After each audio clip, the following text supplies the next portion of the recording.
Hi friends, మనం మన పిల్లల కోసము ఏ యాక్టివిటీస్ నేర్పించాలి, వాళ్ళకి ఎలాంటి స్కిల్స్ నేర్పించాలి అని వెతుకుతూ ఉంటాము. మన ఇంటి పనుల్లో డైలీ వాళ్ళని ఇన్వాల్వ్ చేసామనుకోండి, వాళ్ళకి మంచి ఫిజికల్ యాక్టివిటీ అవుతుంది. అండ్ వాళ్ళకి ఒక డిసిప్లిన్, ఒక డైలీ రొటీన్ అనేది అలవాటు అవుతుంది. అది వాళ్ళకి తర్వాత చాలా బాగా యూజ్ అవుతుంది. మీరు కూడా ఈ ట్రిక్ని ట్రై చేయండి. ఓహీ completed.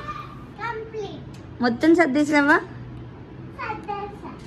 Wow, very good, Nana. Thank you. Love you. I love you too. నాన్న, బెడ్రూమ్లో పిల్లో అండ్ నువ్వు ఇందాక వేసుకున్నావు కదా, అది అలాగే ఉండిపోయిందిరా. తీస్తావా? Thank you.